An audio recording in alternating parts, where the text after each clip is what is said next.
Cash flow quadrant. The path is the goal. Today, there are thousands of cash flow clubs all over the world. One reason why cash flow clubs are important is because they are a shelter from the storm, a way station on the path of life. By joining a cash flow club, you get to meet people like you, people who are committed to making changes, not just talking about change. Unlike school, there is not a requirement of past academic success. All that is asked is a sincere desire to learn and make changes. In the game, you will make a lot of mistakes in different financial situations and will learn from your mistakes, using play money. Cash flow clubs are not for those who want to get rich quick.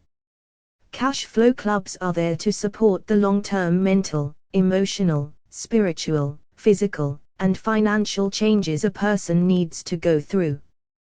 We all change and evolve at different rates of speed, so you are encouraged to go at your own speed.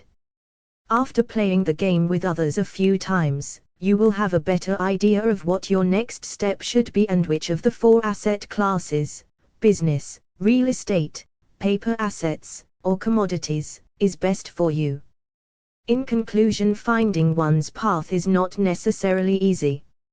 Even today, I do not really know if I am on my path or not. As you know, we all get lost at times, and it is not always easy to find our way back. If you feel you are not in the right quadrant for you, or you are not on your life's path, I encourage you to search your heart and find your path in life. You may know it is time to change if you are saying things like the following statements: I'm working with dead people. I love what I do, but I wish I could make more money. I can't wait for the weekend. I want to do my own thing. Is it quitting time yet? Kksei preface. My sister is a Buddhist nun. Her path is to support the Dalai Lama, a path that pays nothing. Yet, although she earns little, it does not mean she has to be a poor nun. She has her own rental property and investments in gold and silver. Her strength of spirit and her financially educated mind allow her to follow her life's path without taking a vow of poverty. In many ways, it was a good thing I was labeled stupid in school. Although emotionally painful, that pain allowed me to find my life's path as a teacher. And like my sister, the nun, just because I am a teacher does not mean I have to be a poor teacher. Repeating what Thich Nhat Hanh said, the path is the goal. Kksei introduction. Which quadrant are you in? The cash flow quadrant register trademark symbol is a way to categorize people based on where their money comes from. Are you financially free? If your life has come to a financial fork in the road, Rich Dad's cash flow quadrant was written for you. If you want to take control of what you do today in order to change your financial destiny, this book will help you chart your course. This is the cash flow quadrant. The letters in each quadrant represent: E for employee, S for small business or self-employed, B for big business, I for investor. 1 Introduction. Each of us resides in at least one of the 4 sections, quadrants, of the cash flow quadrant. Where we are is determined by where our cash comes from. Many of us are employees who rely on paychecks, while others are self-employed. Employees and self-employed individuals reside on the left side of the cash flow quadrant. The right side is for individuals who receive their cash from businesses they own or investments they own. The cash flow quadrant is an easy way to categorize people based on where their money comes from. Each quadrant within the cash flow quadrant is unique, and the people within each one share common characteristics. The quadrants will show you where you are today and will help you chart a course for where you want to be in the future as you choose your own path to financial freedom. While financial freedom can be found in all 4 of the quadrants, the skills of A, B, or I will help you reach your financial goals more quickly. Successful E's need to become successful I's to ensure their financial security during retirement.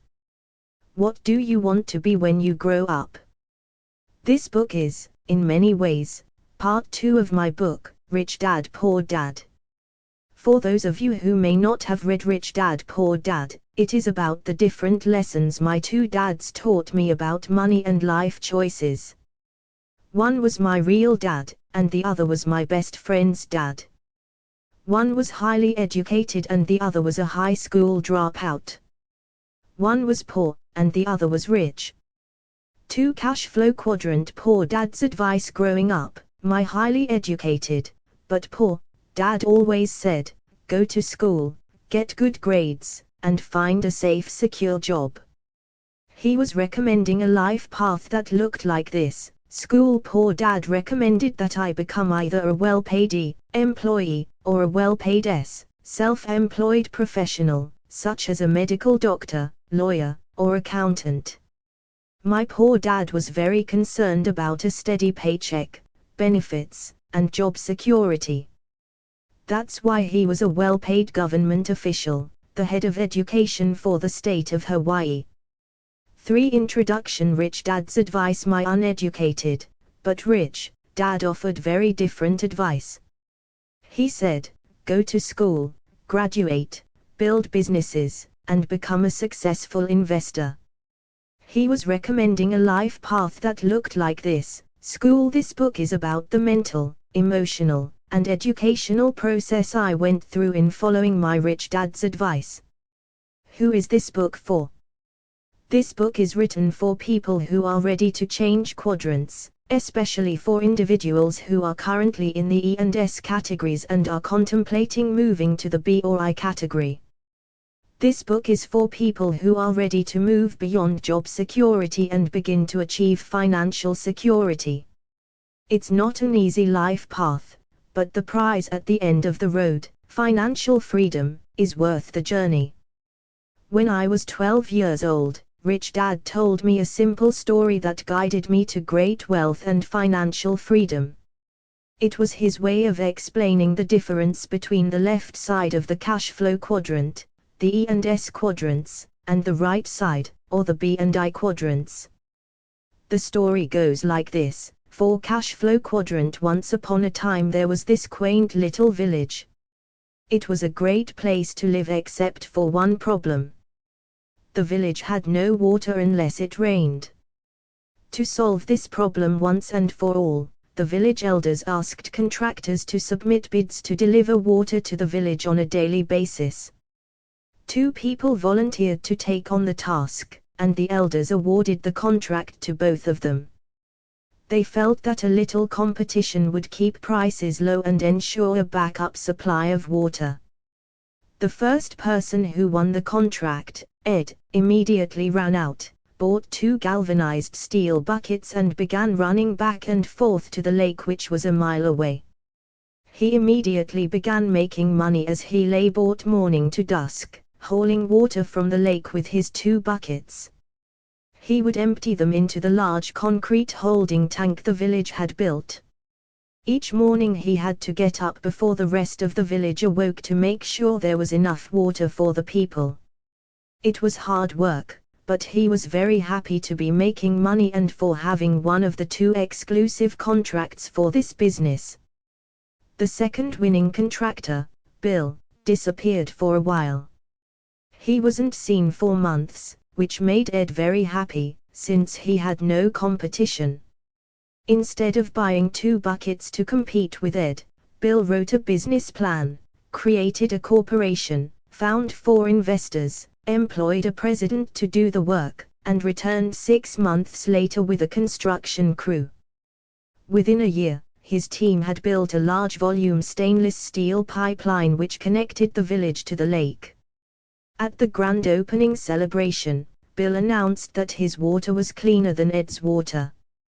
Bill knew that the villagers had complained about the water's lack of cleanliness. Bill also announced that he could supply the village with water 24 hours a day, 7 days a week. Ed could only deliver water on weekdays because he didn't want to work on weekends. Then Bill announced that he would charge 75% less than Ed did for this higher quality, more reliable water. The villagers cheered and immediately ran for the faucet at the end of Bill's pipeline. 5. Introduction. In order to compete, Ed immediately lowered his rates by 75%, bought 2 more buckets, added covers to his buckets and began hauling 4 buckets each trip. In order to provide better service, he hired his 2 sons to give him a hand on the night shift and on weekends. When his boys went off to college, he said to them, "Hurry back because someday this business will belong to you." For some reason, his 2 sons never returned. Eventually, Ed had employees and union problems. The union demanded higher wages and better benefits and wanted its members to only haul 1 bucket at a time. Meanwhile, Bill realized that if this village needed water, then other villages must need water too. He rewrote his business plan and went off to sell his high-speed, high-volume, low-cost, clean water delivery system to villages throughout the world. He only makes a penny per bucket of water delivered, but he delivers billions of buckets of water every day. Whether he works or not, billions of people consume billions of buckets of water, and all that money pours into his bank account. Bill developed a pipeline to deliver money to himself, as well as water to the villages. Bill lived happily ever after. Ed worked hard for the rest of his life and had financial problems forever after. The end. That story about Bill and Ed has guided me for years. It has assisted me in my life's decision-making process. I often ask myself, am I building a pipeline or hauling buckets? Am I working hard, or am I working smart? And the answers to those questions have made me financially free. That is what this book is about. It's about what it takes to become a B and an I. It's for people who are tired of hauling buckets and are ready to build pipelines for cash to flow into their pockets. 6. Cash Flow Quadrant. This book is divided into 3 parts. Part 1. The first part of this book focuses on the core differences between people in the 4 quadrants. It shows why certain people gravitate to certain quadrants and often get stuck there without realizing it. It will help you identify where you are today in the quadrant and where you want to be in 5 years. Part 2. The second part of this book is about personal change. It's more about who you have to be, instead of what you have to do. Part 3. The third part of this book explains how to find success on the right side of the cash flow quadrant. I will share more of my rich dad's secrets on the skills required to be a successful B and I. It will help you choose your own path to financial freedom. Throughout Rich Dad's Cash Flow Quadrant, I continue to stress the importance of financial intelligence. If you want to operate on the right side, the B and I quadrant side, you must be smarter than if you choose to stay on the left side, the E and S quadrant side. To be a B or I, you must be able to control the direction of your cash flow. This book is written for people who are ready to make changes in their lives to move beyond job security and begin to build their own pipelines to achieve financial freedom. We are in the information age, which offers more opportunities for financial reward than ever before. Individuals with the skills of the B's and I's will be able to identify and seize those opportunities. To be successful in the information age, a person needs information from all 4 quadrants. Unfortunately, our schools are still in the industrial age and still prepare students for only the left side of the cash flow quadrant. If you're looking for new answers to move forward in the information age, this book is for you. It doesn't have all the answers, but it will share the deep personal and guiding insights I gained as I traveled from the E and S side to the B and I side. 7. My environment. The 6 adults I spend the most time with are